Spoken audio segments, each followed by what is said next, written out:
Hello friends, Namaskar.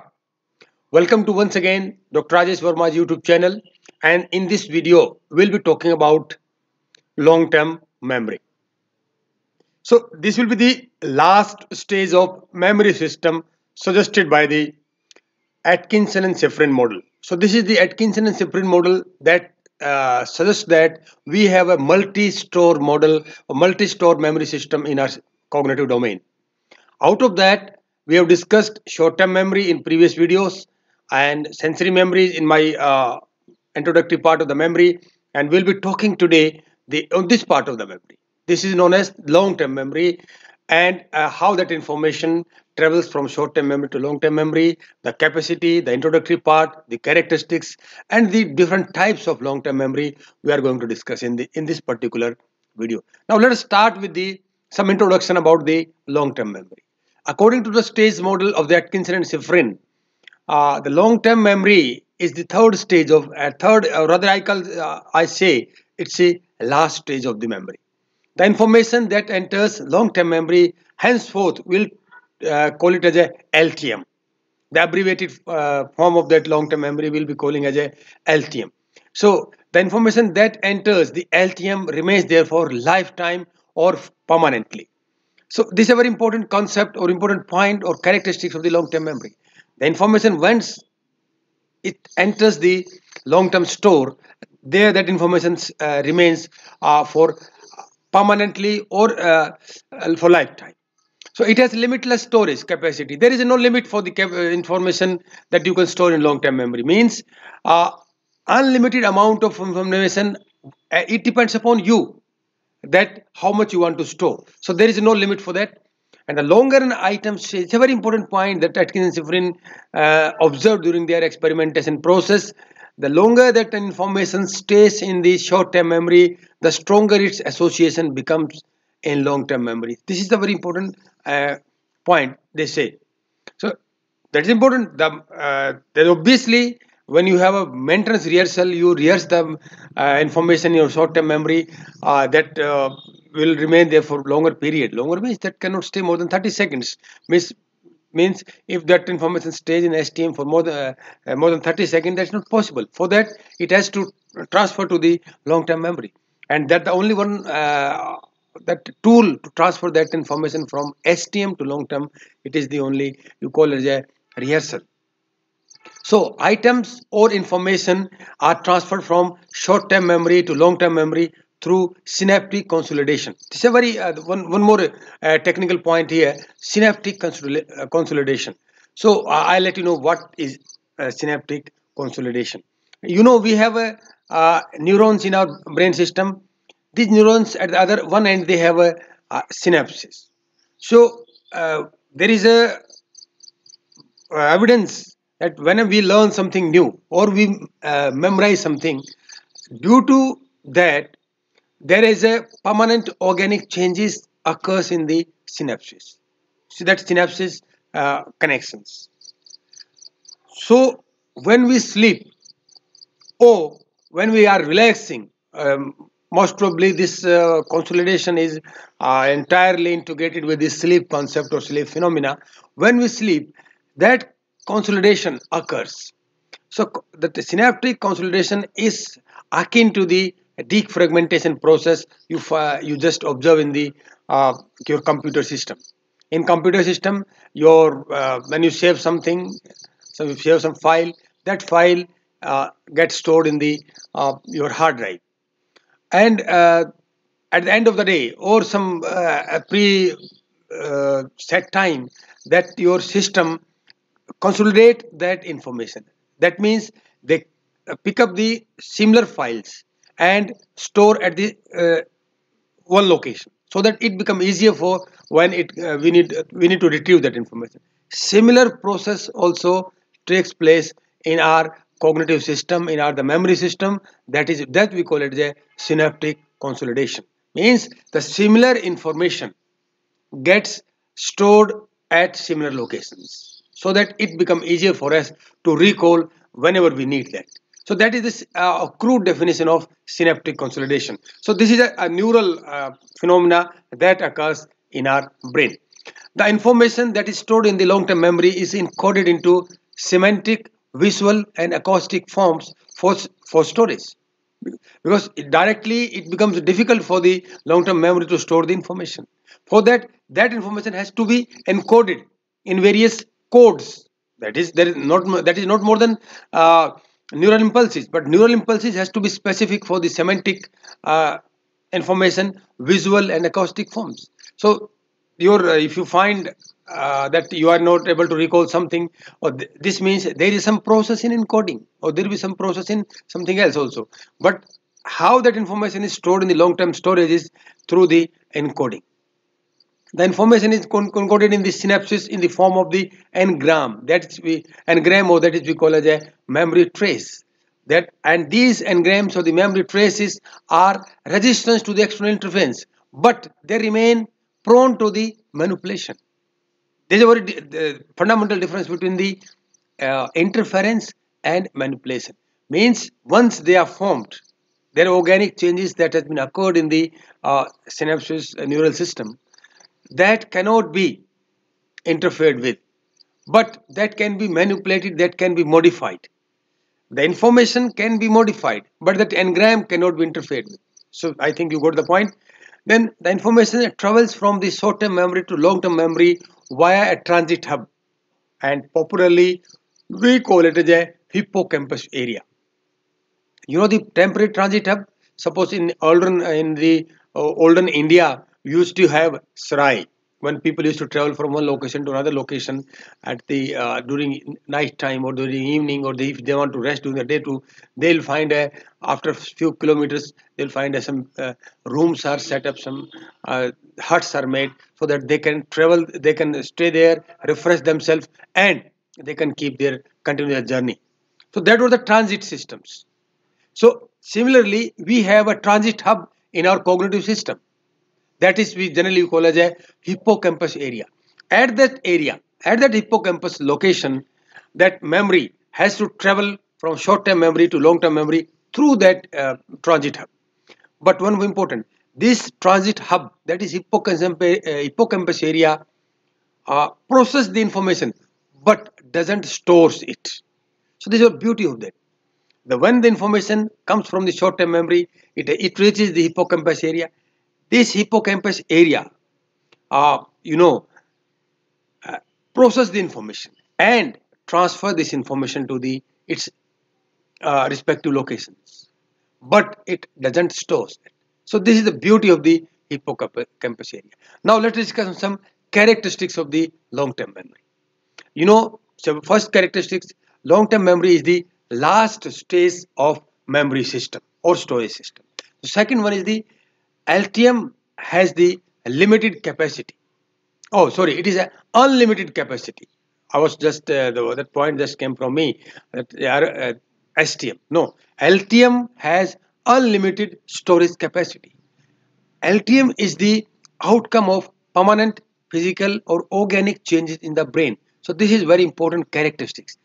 Till that time there doesn't occurs the organic or permanent change in the neural system, the information doesn't enter the LTM, and that occurs by virtue of rehearsal. So this is a very important point here. Means LTM is the resultant of the organic or permanent changes in the neural system. In LTM the information remains intact, but all of it may not be accessible at all times. These are the phenomena which we are facing. In academics we face this phenomena very often, that we read something and we think that we have memorized it or we have remembered it, but after some time, when times comes, we fail to retrieve all the information. So this characteristics explains that phenomena. In LTM, the information has already entered there. It is there intact. It is stored there, but it is not feasible, not possible to retrieve all or the whole information. This is a beautiful characteristics of the LTM. The next one is the maintenance rehearsal is one of the important tools of the LTM. The maintenance rehearsal means that the information which is already in the LTM or in the short-term memory, from there if you keep on retrieving it and rehearsing it, so already information is there encoded, and that if you're rehearsing it time and again, For that reason, that information permanently gets stored in the LTM. Means I told you maintenance rehearsal is the only, not only, one of the major important component of the tool that ensures that your information gets stored in the LTM. So dear students and dear friends, those who are feeling the problem of retaining the information as far as the academics is concerned, so you must adopt this phenomena that is known as maintenance rehearsal. So when you study, when you are watching this video, you not be able to grasp whole of the concept, the information. So what you do, watch this video, listen it carefully, put your focus here itself, and when you retire at night in the bed, you just close your eyes and try to memorize, try to recollect what you have learned today, what you've seen in this video. In this way, that is the one of the beautiful concept of mental rehearsal. That is the beautiful idea. Through that, you can rehearse that information and you can store that information permanently in your long-term memory. And then most of the information that is stored in the long-term memory is encoded as in the form of the images, sounds, smells, and taste. So it's very strange that the information get encoded in the almost these types of coding. Yes, obviously, when the information travels from your eyes, that information certainly has to be encoded in the form of the images. When that information travels through your ears or the auditory system, that has to be encoded in the sound, from smell, from your nostrils, or from taste buds. So these all the information, when travels from the different sensory systems, they are encoded in their respective forms, so that when it needs to be retrieved, they are retrieved in the same fashion. So in LTM, information is stored in meaningful and organized form. So here the point comes, meaningfulness. You know, meaningfulness is a subjective phenomenon. Yes, that is the reason when we give a sentence, you can conduct an experiment as far as this point is concerned, that meaningfulness is a subjective phenomenon. Give a sentence or a story to an individual. So what they do is they read it. Different individuals, they read it. They form different meaning of that information. Why? Because it's a subjective phenomena. And for that reason, whenever that information that enters the cognitive system, that information has to be, for information to store in the LTM, that has to be given some meaning and has to be organized. So this is the process that occurs in your long-term memory before that information gets stored there permanently. And the next characteristic is the information in LTM is prone to manipulation. So here is the important point. As that Frederick Bartlett said that your memory system is not a passive one, it's an active one. That model suggested this point, this characteristics, that information in your long-term memory can be manipulated. It is prone to manipulation, but resistance to the interference. This can be proved by the various stories and the jokes that we tell. Whenever someone tells a story, you remember that. Whenever you retell the story to someone, you change some aspects of that, because there is an active process. That information gets manipulated. So this was the eighth characteristics. The next characteristics is the information stored in the long-term memory tends to fading, leading to forgetting. So this is a phenomena that explains why we forget the information or any knowledge or any fact. Why we forget that. Reason is the information which is has, though it is transferred in the short long-term memory, but there is a phenomena, natural phenomena, we call as a fading of information. If that information which is stored in a long-term memory is not get proper and regular rehearsal, that information is prone to fading, and if that information gets fades, certainly we are going to forget that information. Forgetting means here is that the information is inside your long-term memory, but we are not able to recall or retrieve it whenever we need it. So that is the concept of forgetting. Do not worry, we'll be discussing forgetting in separate video. Now, these are some characteristics, almost 9 characteristics. Now we'll be discussing the types of long-term memory. So the LTM is broadly divided into 2 types. That is explicit or and implicit. Explicit is also known as the declarative memory, whereas implicit is also known as the non-declarative as well as procedural memory. So these are the two major classification of the memory. First one is the explicit or declarative. What is it is? All information pertaining to facts, names, dates, all these such type of information comes under the domain of the explicit or the declarative memory. In other words, memories that are consciously recalled are brought to mind and declared. Such memories are encoded by the hippocampus but consolidated and stored in other parts of the brain because the hippocampus area is the transit hub. This processes the information. Process means it encodes the information as per the its requirement, as per its nature, but it doesn't store the information. What for that? That hippocampus area transfers that information to various other parts of the brain for the storage of that particular type of information. It can be either episodic or semantic. So this explicit or declarative memory is further subdivided into two parts, that is episodic memory and the semantic memory. That subdivision was suggested by the Tulving in 1972. So what is episodic memory? So this is as far as our slide is concerned, this we are point here is semantic. So we can forward to the next slide, that is episodic memory. Episodic memory, the biographical details of our lives, such as personal life experiences, are generally emotional in nature. So what are the personal life experiences we had? These are generally of emotional nature. That's why that information is get stored in your memory instantly. That is in long-term memory because they have emotional appeal. So emotions provoking experiences are hard to forget. So that you can take various example. You have various example in your life. If you want to, if you sit together once, not sit together, sit alone, and just try to recollect various emotional experiences. Who the first time you are get slapped from your teacher, from your father. First time you are given a beautiful rose or beautiful gift by someone. First time your mother, you remember that incident. You remember your mother has just touched your forehead with, you call it a spiritual love. So these are the emotional experiences, and these are get stored as a episodic memory. So episodic memory involves conscious thought which is of declarative nature because it's a sub part of explicit or declarative memory. So that the information that's stored in the long-term memory in the form of episodes has emotional appeal as well as a declarative nature. So second type is the semantic memory, that is subtype of the explicit or the declarative memory. The memory of general knowledge, concepts, ideas, and rules of logic are found in the semantic memory. For example, 2 plus 1 is equal to 3. This is a fact. This is a concept that is fixed. And this is such type of memory is found in the semantic store.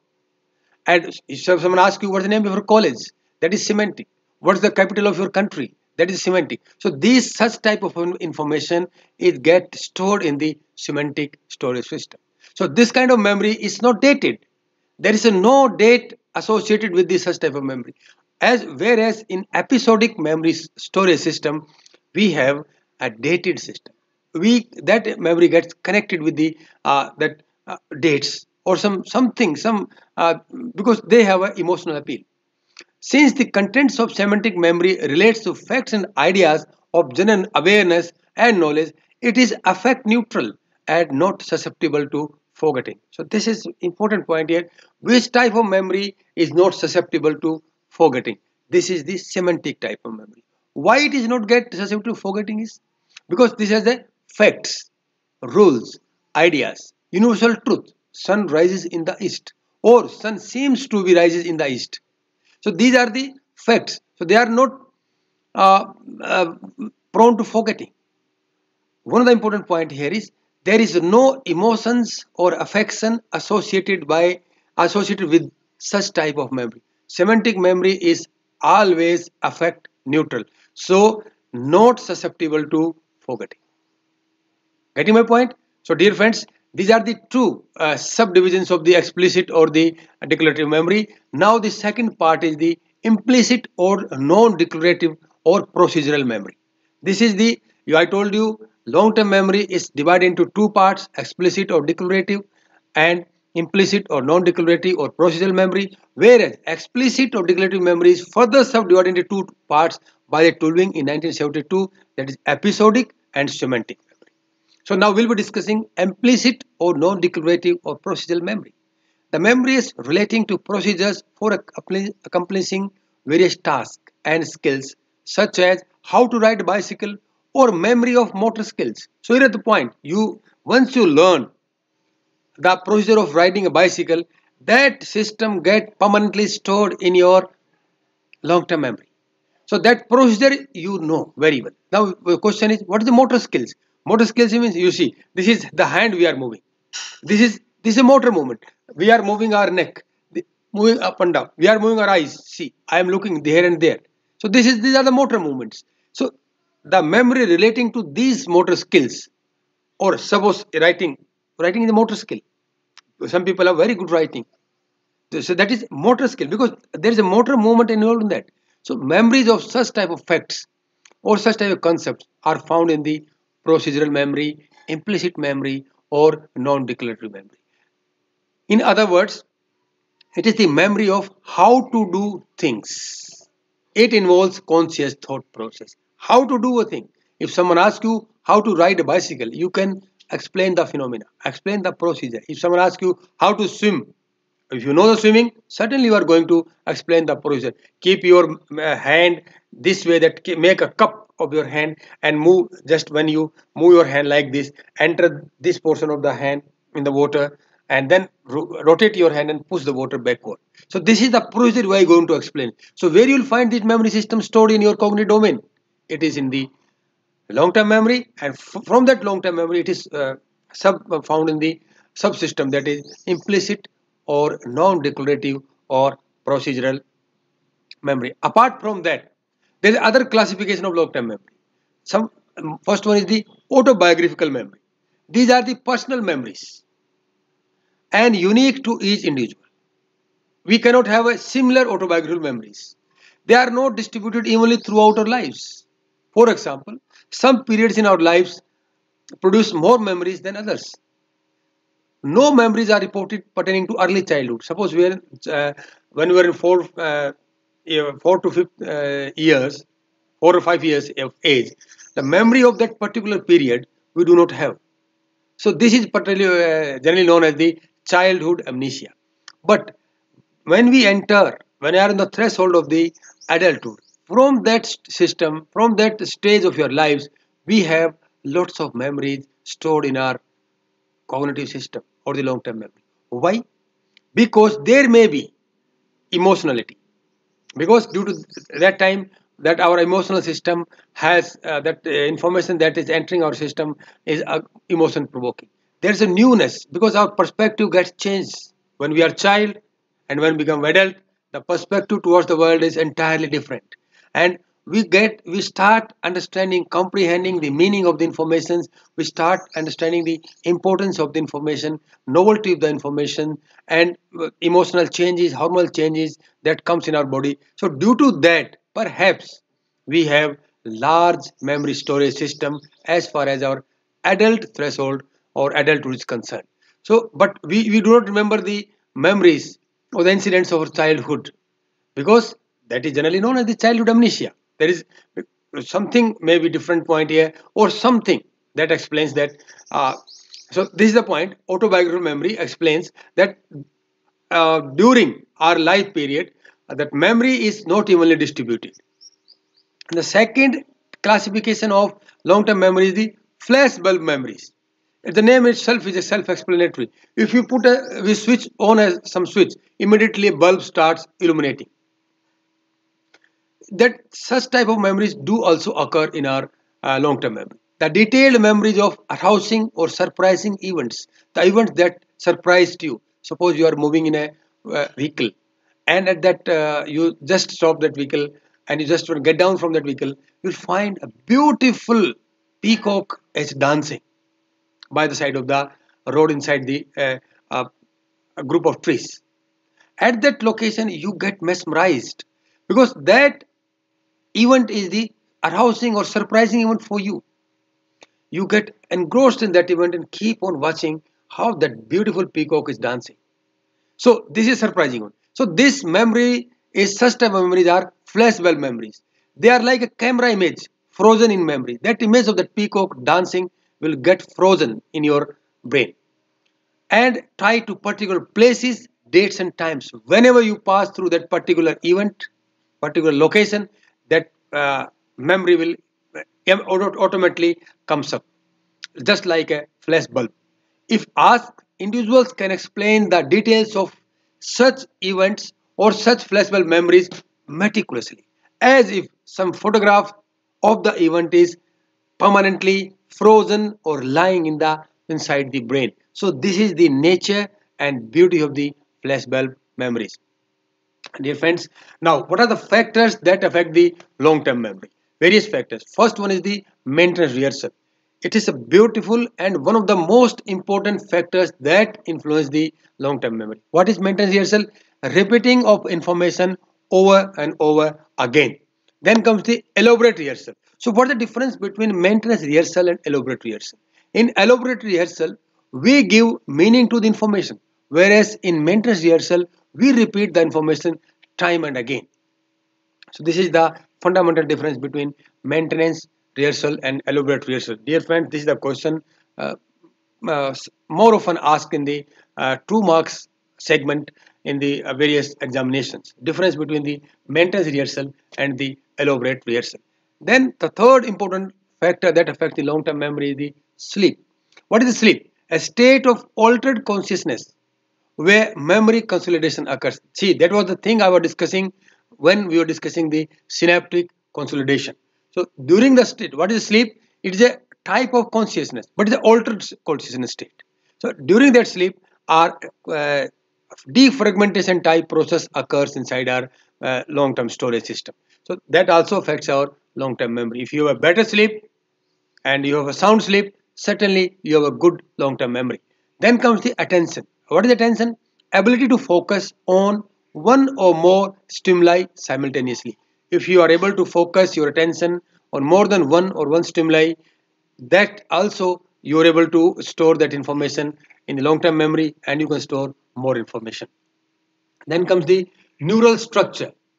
Obviously, it has to influence the long-term memory because when we store information, when we receive some information and we engage in the elaborate and mental rehearsal as far as that information is concerned, certainly we are going to make organic and permanent changes in the neural structure. And what is that? What is neural structure change? A structural change in the neural system, generally we call as engrams, that leads to the long-term memory. So dear friends, the next that factor influence the long-term memory is the forgetting. The inability to recall stored information. I told you earlier, what is the forgetting? Forgetting means it doesn't mean that information is not stored in your long-term memory. It is not there. Information is intact in the long-term memory, but we are not able to recall it. So that phenomena we call as a forgetting. That forgetting also influences the LTM. What are the intervals? Yes, the gap between the material learned. So this is also the time, that is type of a time that influences the uh, LTM significantly. Then the amnesia, inability to create new long-term memories. The definition of amnesia is that individual fails to create new LTM. Though earlier storage system is intact, but we are not able to create long-term memories. This is the amnesia. So this can occur due to some psychological problem, some physical damage to your the brain parts which are responsible for the long-term memory storage system, or some drug use, abuse and abuse. There is other factors too. So that is also important factor that influence the amnesia. And the last factor that significantly influence the LTM is the aging. With increasing age, people face retrieval related problems which occurs due to changes in the frontal lobe and the hippocampus regions which is found in the center of your brain. So you might observe that during the old age people fails to recall information whenever they need it. The major reason for that is uh, the structural changes in the your frontal lobe as well as the hippocampus area. It is not it is requested to note that it is not that information is not available in their long term storage. Information is there available and it is intact there, but they are not able to recollect it due to the transit hub has been get disturbed or it has got deteriorated. Transit hub means hippocampus area and this is frontal lobe. So these are the two important brain areas that are responsible for the recall and retrieval of the long term memory. So that get deteriorated due to the aging process. So dear friends, this was all about the long term memory. We discussed this definition, we discussed the introductory part, then we discussed the some characteristics of long term memory. Then we came through the types of long term memory. It is of two types: explicit, implicit.